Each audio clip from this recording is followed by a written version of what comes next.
It's time for the Game Show Fans Podcast with Josh and Danny. Hello and welcome to the Game Show Fans Podcast. I am Joshua McLeod here as always, and with me is my compatriot, Danny Lewis. Next to him is... Dylan, say your name. Yeah, hi, I'm Comedy Fan 74.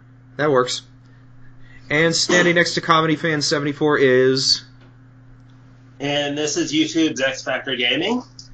And we're all here... Oh, and I guess I'm not Undercover Cop 327, and I'm here with Game Show Fan 2001.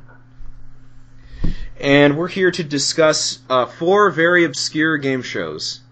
We call them obscure because they are obscure, not very well known, and we've each picked a game show, and we're going to use our magical random number generator, which is weird because magic and randomness don't typically go together, but we're going to use that to determine who's going to go first, and we're going to each talk about our game shows, and we're each going to give our own thoughts, because we each watched everybody's game show. At least I hope we did. Yeah. Hopefully. Okay. Yeah. Alrighty, and let's see. Our lucky number 1 will be... Number 3, that's you, D. That's you, Comedy Fan. Damn. Okay. You got the best one, though, so... Yeah. So, Ruckus. It's like a really weird let's make a deal, beat the clock kind of show. That's not the first failure by Merv Griffin. I never really wrapped my head around Ruckus, what it's supposed to be exactly. I don't know if it was supposed to be like a stunt show, a audience participation show, or the host just walking around like he's part of a double act. I got you. Mm-hmm. So I think it was a variety show. That's what they were going for. And Dylan, tell us about the host of the show. The host of the show, his name is the amazing Jonathan. I am not joking. That is his name, but his real name is John Cezels. That's okay. You don't have to have the name exactly. He is a stand-up comedian. He is mostly known for his hijinks and interacting with audience members. He's a stage magician. Yeah. So he may seem like a good fit for the show, except that he is actually the one reason why I felt uncomfortable when watching the show. Has he hosted? Do you think he did a good job as a host? Yes and no. He did... I mean, it was basically weird kind of variety show games, because they would have contestants come up on stage and do sort of kid things like sit in a... What do you call those buckets? That they like a mop bucket and be pushed around by another contestant and have to pick up pieces of soap with those like claw toys we had as kids. And put them into things, and,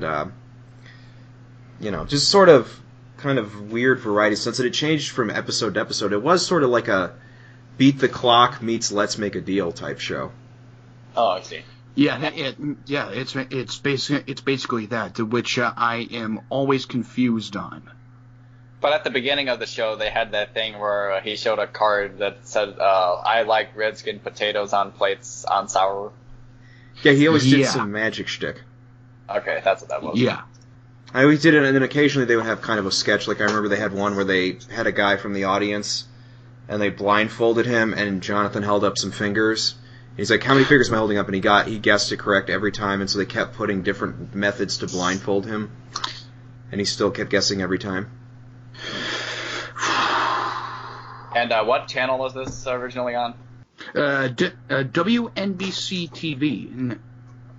It was on it was supposed to be on in syndication if the show got renewed for a second season, but the show did not get renewed for a second season because a lot of people watching it were very confused on what it was actually supposed to be, a game show or a variety show or another amazing John routine.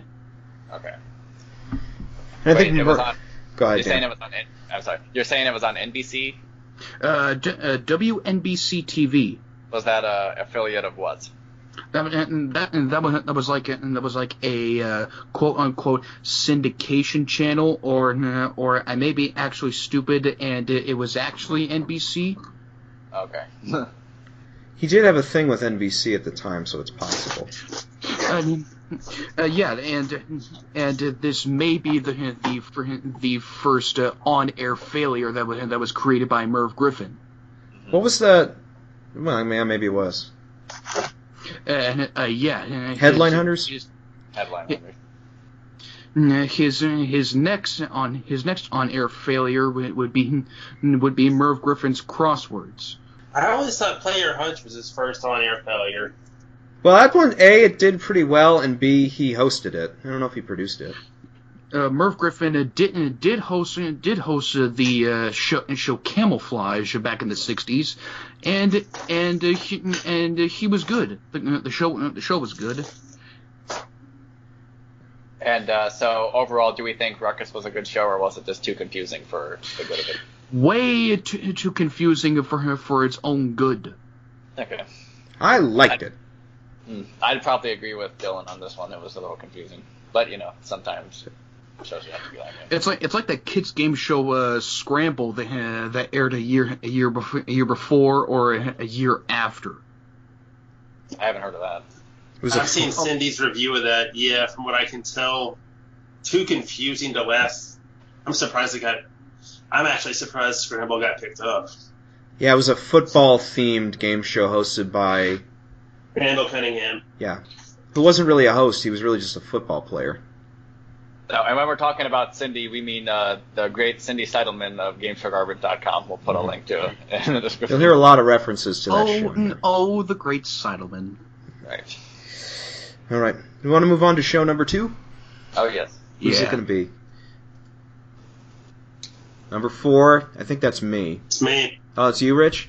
Oh, yeah, go ahead. You got the second best show, so go ahead. So, Match Game Hollywood Squares Hour. If you've ever wondered what it would be like if you took Match Game and Hollywood Squares, put it into a blender, and absolutely screwed it up, this is it. I feel like this one's going to be the longest discussion we have, but go ahead. That's fine. It's okay, I got It all would have right. been good except for, to me, one glaring omission at host for the main thing. Or one glaring problem at host. Bowser. Or John Bauman. I was just thinking about this a minute ago. I think it'd been better if Gene had done both shows by himself. Yeah, I thought that I too. don't know. I mean, it probably would have been better, to be honest. I don't know how Gene would have felt about hosting the Hollywood Squares. I heard that behind the scenes, Gene was not well behind the scenes. What do you mean?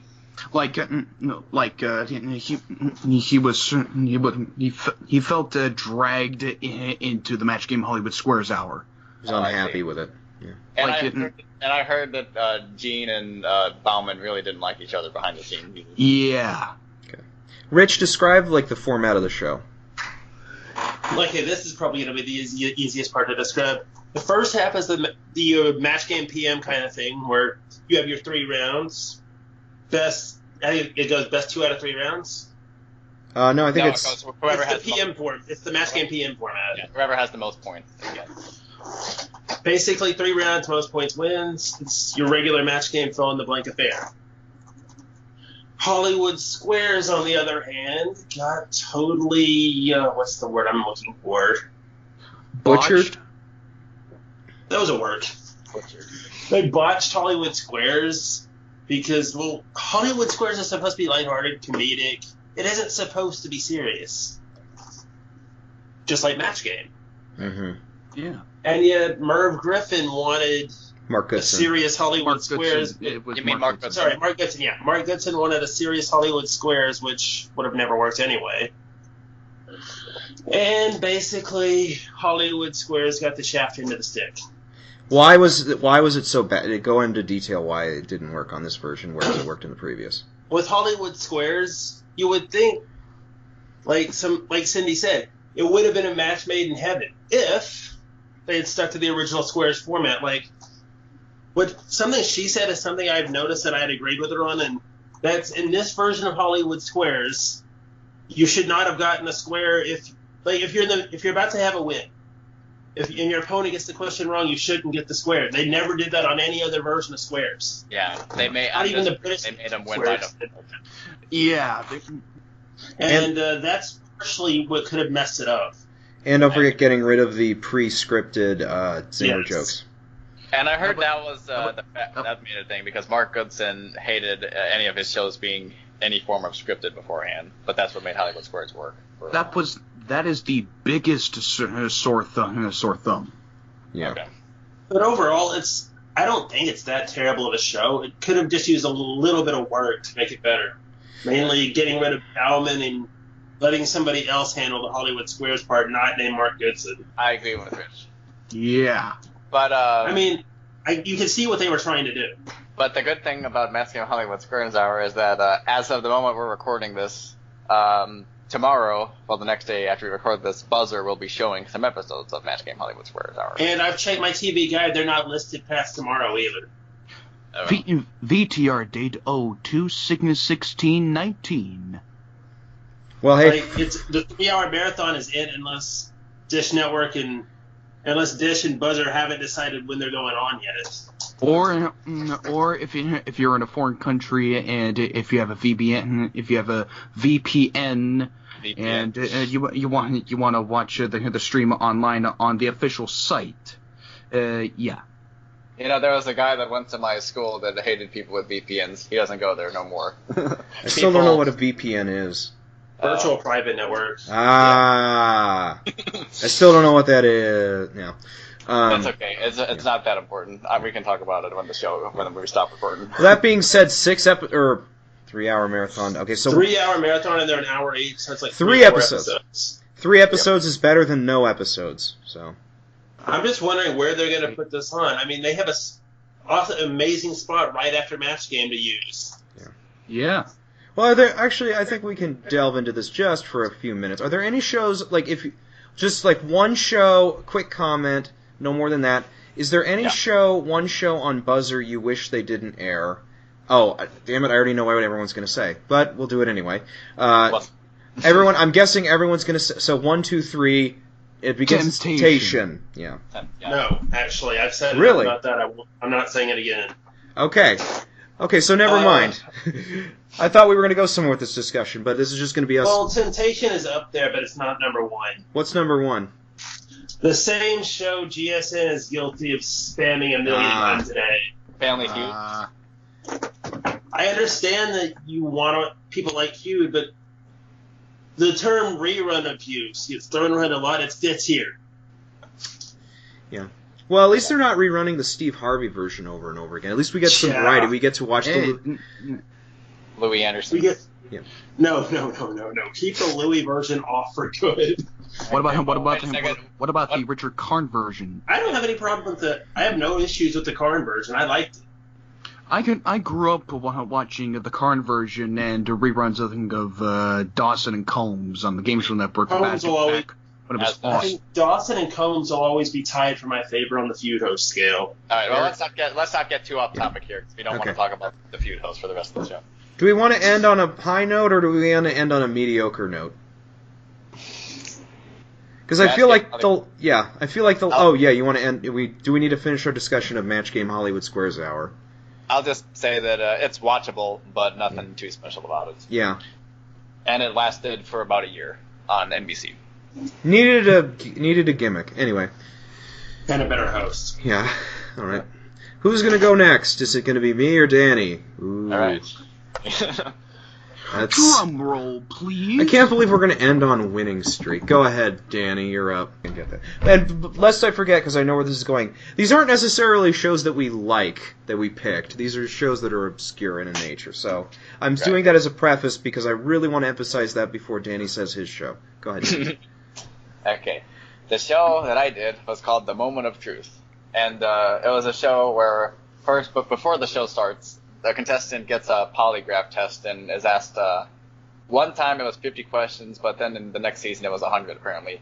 But anyway, on the show, they ask 21 of the same questions only on the show in front of like several of their family members, friends, whatever, on a bench on the set, a la Deal or No Deal, I suppose. And a lot of these questions, they get more personal as the show progresses. Okay? Yeah, like... And some of them can be very embarrassing. Yeah, Josh, what were you going to say? No, I was going to say, like, they start out kind of lighthearted and fun, like, you know, have you ever bought an illicit toy at a store? Like, okay, that's kind of fun. And then they get really, really personal and really, really kind of intrusive. Like the infamous Lauren episode where she revealed that she had been cheating on her husband with somebody else. Yeah. Right. And that was a very controversial episode, and that was one that the host, Mark Wahlberg of Russian Roulette fame, who we all know and love, before that episode aired, they showed a pre-tape segment where he was like, hey, I was really uncomfortable with this, and if it was up to me, this wouldn't air, but here it is. And some of the questions aren't that bad, like the round one question, one of them was, as an employee of a hair salon, have you ever told a customer you liked their hairstyle when you didn't? I'm not sure what show is more torturous to watch, if it was this or if it was either The Chamber or, well, I haven't seen The Chair, so I can't comment on it. Or no, I haven't seen The Chamber. Okay. So I'd go with, is the Chair more torturous or is this more torturous to watch? The Moment of Truth. Well, The Moment of Truth was not just torturous for the people watching it, it was also torturous for the people playing it at times. Yeah, whereas The Chamber was just like you do it, yeah, it's dangerous. And The Chair. And The Chair, whereas it's like, I actually didn't hate The Chair. It wasn't great, but it wasn't unwatchable. I think with The Chair, though, it's like you're in the chair for 10 minutes, and that's kind of sucky. And then, safer. And then you get out of the chair, and then with The Chamber, yeah, it's dangerous for like 4 minutes, and then you get out of the chamber. With this, it's like, we go on national television and expose what a horrible person you are. Sounds like Jerry Springer. Yeah, that's what I thought. Jerry Springer a la game show. So, or Baggage, although Baggage is way more watchable. Yeah. Oh, Baggage is fun to watch, in my opinion. Mm-hmm. Yes, it is. One of my favorite shows, actually. But yeah, The Moment of Truth, it was panned by critics and a lot of people in the game show fandom. Yeah. And what it did was they made 3 seasons of it, only 2 of which aired on television, but the 3rd season has been uploaded on YouTube by the production company Lighthearted Entertainment for everyone to watch. Lo the irony of their name. Yeah, I was about to say that. Lighthearted. Oh. Lighthearted, Yeah, we'll say. Well, yeah. That show was anything but. Yeah. Watchable. Lighthearted. Oh, lighthearted. It was also anything but watchable. Oh, yeah. True. I mean, I'd watch this over MG Squared if you ask me, but... Oh, at least that pilot had some semblance of, fun and it was fun to watch just for how terrible it was. Yeah. This is like watching The Moment of Truth is like, people always say like watching a train wreck, but it really is like watching someone get their life ruined. It really is kind of like watching a train wreck. I bet Mark Wahlberg probably would have liked it better if every time they told a lie on the show, they dropped him through a hole. Yeah. That would be more entertaining. Or it would be like the lie detector on Meet the Parents, or whatever the hell that reality show was back in 2003, where you have that guy. Remember that guy? That guy needed a spin-off, but the lie detector guy who would give like the thumbs down angrily if they lied. I think they should probably have done something like this on Friend or Foe to make it more interesting. Oh, if you went foe when you would say that you went friend. I got you in there.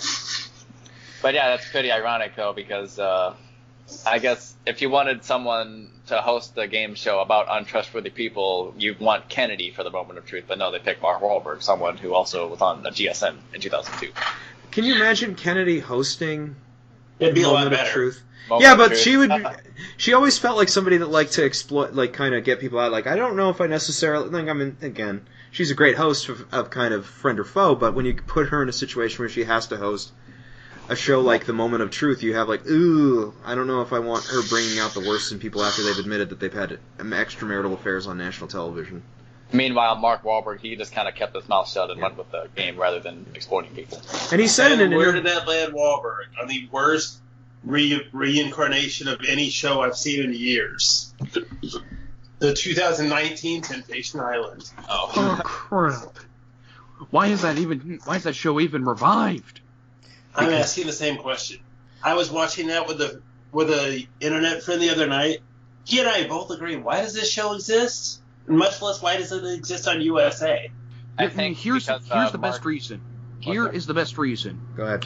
The production company is like, excuse me, sir, you have some change. I mean, they've already got wrestling on that channel. That's enough of reality. I think Mark just wants another paycheck. I don't blame him. Hey, we all Well, need then- money. Go back to GSN and Sony and beg them to Remake revamp Roulette. Russian Roulette. I'd like to see that happen. I think we all want to see I'd like that. to see Whammy get a revamp. I don't think it lasted long enough. I want to see Lingo back on the air. Yeah. They tried. Last They time, tried. Lingo And got look how bad it turned out. last time Lingo got brought back, we all know what happened. But And that led to Chain Reaction getting revamped and flopping. I liked the Chain Reaction remake better than the Lingo remake. I mean, granted, not Which a tough Chain part. Reaction remake? The terrible 06 one or the 2011-2012 one? The one with Dylan Lane. The one that was like, oh, okay, this wasn't great, but it wasn't horrible. I agree. Dylan was the worst part of that show. Agreed, but, you know, it wasn't Yeah. bad. It wasn't like he made the show unwatchable. And the gameplay actually made more sense than the 70s version, some would say. I think so. Yeah, Not yeah, much of the somewhat. 70s, 80s versions. Do we want to move? Do we have anything else we want to say about the train wreck that was The Moment of Truth? Well, all I have to say is Mark R. Wahlberg, you did a good job. But other than that, the game was a train wreck. I couldn't Bill. stomach it. Kill it with fire, and by kill it with fire, I mean destroy all the tapes. We could wipe them. Inside joke. That's night. Okay. If only the tapes were wiped. No, I'm saying I we said could. that last night. I'm saying we could wipe the tapes. Like, I mean, we could use the actual Mylar and use them to wipe ourselves. That's not what I meant last night, but that's how it was taken. Okay, yeah, sure. I personally wouldn't do it, but this is what those guys. Speaking of shows that were wiped, we end on a show where we literally found one episode that still exists, and it is called Winning Streak from 1974. And only one episode existed because of the Watergate scandal. Oh, if it weren't for the Watergate, no episodes would exist. We wouldn't be here. We wouldn't be here. If it wasn't for Watergate, we wouldn't be on this podcast. Winning Streak, which was a show hosted by the great late Bill Cullen, that aired for like one season, one very, very forgettable season. Created by the great late Bob Stewart, also. I'm sure I'm saying great late a lot. Anyway, but the object was you were given a grid of about 16 letters, usually containing a variety of vowels. You'd pick a letter and you'd be asked a question, sort of like Blockbusters. That'd be like, what eye is the organ in your body that digests food? And the answer would be intestines. And then if you got it right, it would be added to your grid of letters. And the first person to make a word that fit into a category got to go on to the bonus round. And then they would have to play another round like that. And then that point it became like Boggle, where they would have letters, and they would show a letter. You'd have to come up with a word that contains those letters. So you'd have like the letters M-E-N, and you'd have to come up with at least one word that contained all those letters. And then they would add another letter to that, like I, and so you'd have to come up with another word that contained all those letters. And it would keep going until someone couldn't think of a word. And then the bonus round, yeah, we're all thrilled, I'm sure. The bonus round ended with you would pick a random value on the board, and it would have a certain amount of money behind it. And the big thing was you could win like $50,000. That was the big draw of it. It would double. You'd pick a word. You'd pick a letter, a tile, and behind it would be a letter. and you have to come up with a word that has a letter in it, and then they would add another. Then you'd pick another one, another letter, another tile, and I would have another letter, and you'd have to come up with another word that contained both letters, and so on and so forth. And every time you were able to come up with a word successfully, you got your money doubled. And it continued like that until you wanted to quit. And if you couldn't come up with a word, you lost all your money. Or failed to come up with a word. Right. And if you fail to come up with a word, you lose all your money. Very, very dry format. Yeah. But one thing I remember about the one episode that exists is, well, didn't one of the contestants answer their questions with "What is blank?" a la Yes. Jeopardy? Yes. Yeah. And I was sitting here screaming at the screen, "This isn't Jeopardy!" What was the show where it was literally just Bill Cullen, Dick Clark's show. Pyramid. No, the one he did after Pyramid. Winning Lions? No, it was Challengers? like Challengers. Thank you. Where contestants more often than not would answer in the form of a question because it was so similar to Jeopardy. To the point where he went on like Letterman or some talk show and he's like, "Yep, we're basically ripping off Jeopardy." I remember that happening on Password Plus. So, like somebody was trying to solve the puzzle. Oh yeah, I remember that. Alan looked at him and said, "Do you think we're on Jeopardy here?" That sounds familiar. And then Alan says, "Is it Jeopardy?" And then he realizes this is not Jeopardy. And then he says, "Is it the Celebrity's Guess?" And it also wasn't it. What did the puzzle answer end up being? I think it was Nadia Comaneci. Well, she did. She was a gymnast. She got 10s. I think that's what it was. I don't know for sure. Oh, I remember that puzzle now. Okay. Now, one thing we found out about Winning Streak was that it was similar to Blockbusters, and I think it's kind of ironic that both of those shows were hosted by Bill Cullen. Mm-hmm. And both aired on NBC. That's I right. believe I also compared it to the board game version of Bible. Yeah. Mm-hmm. I think we can all conclusively say that I don't want to speak on behalf of everybody. I certainly feel this way. Blockbusters was better than Winning Streak. Yeah. Oh, yeah. Well, obviously, it lasted longer. Mhm. Well, I mean, a lot of shows last long doesn't mean they're better. And more episodes exist. Across what? 2 hosts? 3 hosts? How many hosts? Of what? Blockbusters? Blockbusters. Two hosts. Only 2 hosts.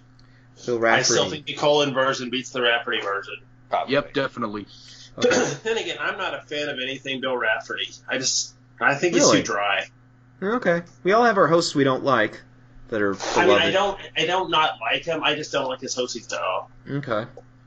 Well, I don't like Michael Strahan. Well, yeah, I mean, Michael Strahan's not a host. He's just like an amorphous blob of human existence that takes up time on my screen. Okay. The opinions of Josh don't necessarily reflect the opinions of the others. What was I the... like Strahan as a host, so Okay. yeah. I guess statistically speaking, someone. Yeah, I like him as a host as well. John O'Hurley is one where he hosted a lot of things. I'm like, I mean, he's fine. He does an okay job, but he never really struck me as anything spectacular. I met him at a Comic-Con convention 2 years ago. Oh, yeah. If you meet him again, you'll have to tell him, "Hey, we talked about you on a podcast. You should listen to it." We said mean things about you. We said not mean things. We said indifferent things about you on a I podcast. think his best work was Family Feud. I thought he was okay. Then that's kind of my problem with the Family Feud. Is it's literally to tell like the truth, 2000 really wasn't my thing. So he just sort of was like put in those roles. You think he was just there? Yeah, that's what I feel. Thank you, Dan. kind of like Lynn Swan on Truth 90. Yeah, Yeah. and to a lesser extent, Alex Trebek. Even though I liked them both. Trebek actually did a really good job with what he was given there. Well, Trebek was hosting 3 shows at once there, wasn't he? Yes. Yeah. There was Jeopardy, then Concentration, and Truth. Truth. Yeah. Was it actually called Classic Concentration? Yes. I think. Yeah. Why would they call it Why? that? I'm not. I think it's to distinguish it from the original because I want to say the original didn't have a bonus round. We could call Because the game itself is a classic. Okay. Well, I feel like you could have just called it And because Concentration. they didn't add a bonus round until the classic version. No, they had a bonus From what round on I've the. seen in the original, I don't remember there being a bonus round. There was, but it was totally different. It was like they gave you 2 different puzzles and you had to solve both of them in like 10 seconds. Ooh, that sounds impossible. Yeah. Any parting thoughts on Winning Streak or any of the 4 shows we talked about? Watch the Moment of Truth. Don't. No. Unless you want to torture yourself, don't. Yeah. Don't you dare. We're archiving this for subscribe future to, sake. It's subscribe to all our YouTube channels. We'll put links to them in the description. And I guess that's it. So, Like, comment, subscribe, all that. on behalf of the Game Show Fans Podcast, remember, it's hard to see the end when you're beginning. Take care.